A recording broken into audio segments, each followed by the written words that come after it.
दोस्तों नमस्कार।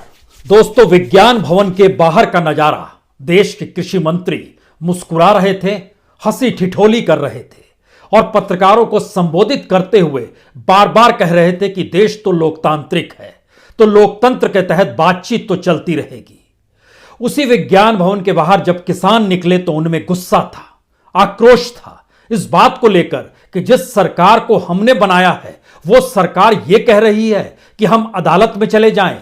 और यकीन जानिए, पहली बार शायद भारत के इतिहास में यह पहला मौका है जब आंदोलन करने वाले लोग ही कह रहे हैं अदालत का दरवाजा नहीं खटखटाएंगे, सुप्रीम कोर्ट नहीं जाएंगे।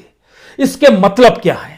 इसके मतलब क्या यह है कि सरकार पर भरोसा नहीं और सरकार के मातहत क्या इस देश की जुडिशरी भी चल पड़ी है, इसीलिए सुप्रीम कोर्ट पर भी भरोसा नहीं? क्या यह लकीर खींची जा सकती है? या फिर जिस तरीके से आज किसान नेताओं ने बाहर निकलकर साफ तौर पर इस बात का जिक्र किया कि दरअसल हमने जिसे चुना है फैसला हमें उसी से चाहिए, या फिर यह आंदोलन चलता रहेगा चाहे जान चली जाए, इसके मतलब क्या है? यह मतलब बहुत साफ है कि भारत की राजनीतिक व्यवस्था इतनी सड़ गल चुकी है कि अब उसे परिवर्तन करने की जरूरत है। इसका मतलब यह है कि भारत के भीतर में जो आर्थिक ढांचा अपनाया जा चुका है और राजनीतिक सत्ता उसी आर्थिक ढांचे को सुधार का नाम देकर मजे करते रहती है, दरअसल अब उसे बदलने का वक्त आ गया है। शायद बदलने का वक्त कहते हुए यह बात हो सकती है कि आखिर बदलेगा कौन?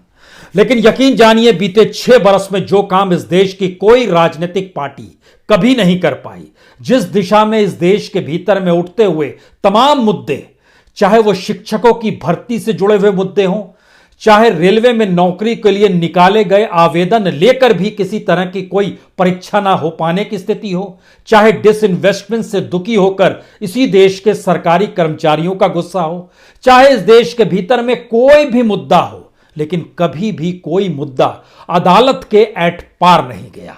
यानी अदालत बीच में बार बार इसलिए आ जाती रही क्योंकि भारत वाकई एक लोकतांत्रिक देश है, जहां पर यह माना जाता है कि कार्यपालिका, विधायिका और न्यायपालिका में एक समन्वय भी है और एक चेक एंड बैलेंस भी है। लेकिन बीते 6 बरस का सच आज पहली बार विज्ञान भवन के बाहर निकले हुए किसान नेताओं के जुबान पर आ ही गया, जब उन्होंने खुले तौर पर कहा हम अदालत में नहीं जाएंगे, सुप्रीम कोर्ट में क्या सुनवाई हो रही है होने दीजिए, हम उस दिशा में नहीं देखेंगे। यानी कहीं ना कहीं देश के भीतर अविश्वास की स्थिति मौजूदा राजनीतिक सत्ता के क्रियाकलापों को लेकर अब जुडिशरी को भी अपनी जद में ले चुकी है। और हमें लगता है कि जुडिशरी की परिस्थिति क्या है और खासतौर पर सुप्रीम कोर्ट और वहां पर जस्टिसों की स्थिति क्या है, यह शायद पूर्व चीफ जस्टिस रंजन गोगोई की परिस्थितियों से समझा जा सकता है। कोई चीफ जस्टिस रिटायर होने के चंद महीनों के बाद अगर संसद में पहुंच जाए और संसद में नॉमिनेट करने की स्थिति में वही राजनीतिक सत्ता रहे जिसके हक में उससे पहले तमाम राजनीतिक फैसले आ गए हों, राजनीतिक फैसले यानी उन फैसले का राजनीतिक चेहरा सत्ता के अनुकूल हो, चाहे वह राम मंदिर का फैसला हो, चाहे वह अपने तौर पर राफेल का फैसला हो, चाहे वह धारा 370 आर्टिकल 370 को लेकर या हैबियस कॉर्पस जो कश्मीर को लेकर वहां पे जो काम कर रहा था उसको लेकर फैसला हो, सबरीमलई का जो फैसला आया, या फिर जो एनआरसी को लेकर सरकार की तरफ एक लंबी फहरिस्त है। यह एक ऐसी फहरिस्त है जिसमें इस बात को लेकर पहली बार सवाल उठा था कि अगर पूर्व जस्टिस संसद पहुंच जाते हैं चंद महीनों के भीतर में तो क्यों ना माने जाएं कि उस दौर में दिए गए उनके तमाम फैसले राजनीति से प्रभावित थे। और शायद सुप्रीम कोर्ट की भीतर से निकलती हुई अनुगंज भी इसी दौर में किसान आंदोलन को लेकर क्या कह रही थी। 24 घंटे पहले सुप्रीम कोर्ट को इस बात पर दुख था कि दरअसल किसान आंदोलन में बड़ी तादाद में लोग हैं तो कहीं कोरोना ना फैल जाए, यानी महामारी इस देश के भीतर है, कहीं वो ना फैल जाए। यानी जो संविधान के तहत इस देश में एग्रीकल्चर स्टेट के हिस्से में आता है, संविधान के तहत जीने का अधिकार और न्यूनतम मजदूरी तक की स्थिति संविधान में दर्ज है, दरअसल उस पर से सुप्रीम कोर्ट ने आंखें बंद क्यों कर रखी है। और यह कोई अभी का मसला नहीं है, प्रवासी मजदूरों से जब आप शुरू होंगे उस दौर से आपको नजर आना शुरू हो जाएगा कि दरअसल सुप्रीम कोर्ट ने आंखें वाकई बंद रखी है। तो क्या आज पहली बार भारत के भीतर में जब एक आंदोलन ने साफ तौर पर कह दिया हमें न्यायपालिका में भी नहीं जाना है, तो इसका मतलब बहुत साफ है, इस देश में पॉलिटिकल वैक्यूम पॉलिटिकल पार्टी के तौर पर जरूर है, लेकिन किसान आंदोलन ने अब उस राजनीतिक खांचे को पकड़ लिया है जिसमें आने वाले वक्त में मौजूदा राजनीतिक सत्ता व्यवस्था का विकल्प शायद वो दे दे। बहुत धीरे धीरे सही, लेकिन उस परिस्थितियों में यह देश लगातार जा रहा है।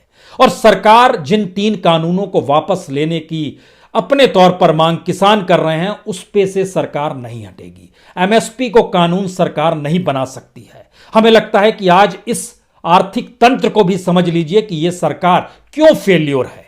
और यह सरकार अपने तौर पर किसानों को लेकर जो कानून लेकर आई है, वो बार बार कृषि सुधार तो कहती है, लेकिन उसके पीछे की वह कौन सी परिस्थिति है जिसमें बार बार यह महसूस होता है कि सरकार के हाथ बंधे हुए नहीं है, बल्कि सरकार ने एक ऐसी व्यवस्था इस देश के भीतर में बना दी है जहां पर वो पीछे हट नहीं सकती है। क्योंकि हमें लगता है कि आज बात किसान जो बार बार कह रहे हैं एमएसपी को कानून बनाया जाए, उसमें 2-3 बातों को समझने की जरूरत है। किसान नेताओं को भी यह समझना चाहिए कि आखिर ऐसी कौन सी स्थिति आ गई है। बहुत साफ तौर पे हमें लगता है कि अटल बिहारी वाजपेयी के दौर को एक बेसिक स्थिति में लेकर आए। अटल बिहारी वाजपेयी 5 साल तक 4.5 साल तक सत्ता में रहे। उस वक्त इस देश के भीतर में जो चावल को लेकर जो प्रति क्विंटल धान जो बिकता था, उसकी जो कीमत थी जिस समय वो सत्ता में आए थे, सिर्फ 440 एमएसपी था। 2003-4 में जब उनका आखिरी बरस था, सिर्फ 550 रुपए तक पहुंच पाए थे, यानी 110 रुपए 4.5 साल में एमएसपी बढ़ा पाए। लेकिन मौजूदा वक्त में मोदी सत्ता ने तो कमाल कर दिया, जबरदस्त तरीके से बढ़ा दिया। क्यों बढ़ा दिया, हम उस पर आए, उससे पहले फिर लौटिए। गेहूं, जब वाजपेयी सरकार सत्ता में आए थे 550 रुपए प्रति क्विंटल गेहूं हुआ करता था। जब वो जा रहे थे तो 620 रुपए था, यानी सिर्फ 70 रुपए बढ़े। लेकिन वाजपेयी का यह काल इस मामले में महत्वपूर्ण है कि एमएसपी नहीं बढ़ रही थी, लेकिन फसल को लेकर जो इनपुट होता है, वो बीज को लेकर हो, वो फर्टिलाइजर को लेकर हो, वह सिंचाई को लेकर हो, वह इक्विपमेंट्स को लेकर हो, उस इनपुट की कीमत में बढ़ोतरी नहीं की गई थी।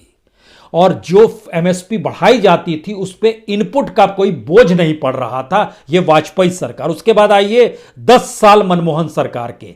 मनमोहन सरकार जब सत्ता में आई, उस वक्त गेहूं की कीमत उस समय 630 रुपए थी। उस समय का जिक्र कर रहे हैं 2004 का हम। और जब वो सत्ता से जा रही थी, उस वक्त कीमत जो थी गेहूं की वह तकरीबन 1400 रुपए थी, यानी 1350 रुपए। इसको जब आप नापिएगा तो यह लगभग 720-730 रुपए तक की बढ़ोतरी होती है। 650 रुपए से लेकर लगभग 1350 रुपए, यानी लगभग 700 रुपए बढ़े 10 साल में। लेकिन जैसे ही आप मोदी सरकार में निकल कर आते हैं तो 1400 रुपए से बढ़कर गेहूं 1925 हो गया, यानी 525 रुपए सिर्फ 5 साल में एमएसपी बढ़ गए। सरकार पीठ ठोक सकती है, क्यों नहीं? क्योंकि हमने इतनी एमएसपी बढ़ाई है, इस रफ्तार में तो किसी सरकार ने नहीं बढ़ाई थी। चावल की भी स्थिति आई है, यानी धान की स्थिति आई है 865 रुपए 868 रुपए आज प्रति क्विंटल धान की स्थिति सरकार ले रही है, कह रही है बहुत ज्यादा है। सही बात है, बहुत ज्यादा है, क्योंकि जिस वक्त मनमोहन सरकार जा रही थी उस समय 1310 रुपए थे, यानी 555 रुपए इस 6 साल में बढ़ गए। जबकि 10 साल में जब मनमोहन सिंह की सरकार थी, चावल की प्रति क्विंटल या धान की प्रति क्विंटल की कीमत में 750 रुपए 10 साल में बढ़े थे। परसेंटेज ज्यादा है, सरकार पीठ ठोक सकती है। लेकिन सरकार एक हाथ से देती है तो दूसरे हाथ से उससे ज्यादा कैसे ले लेती है, इसकी स्थिति है कि जो इनपुट कॉस्ट है फसल को उगाने को लेकर, वाजपेयी सरकार में उसमें लगभग 12% का इजाफा हुआ, मनमोहन सरकार में लगभग 20% का इजाफा हुआ, लेकिन मौजूदा मोदी सरकार में उसमें लगभग 60% का इजाफा हो गया। चाहे वो डीजल हो, चाहे वो ट्रैक्टर का टायर हो, चाहे इक्विपमेंट्स क्रशर ही क्यों ना हो, कोई भी चीज ले लीजिए, चाहे वो गुणवत्ता वाला बीज क्यों ना हो, चाहे वो यूरिया ही क्यों ना हो, कुछ भी आप फर्टिलाइजर के तौर पर ले लीजिए और उनकी कीमत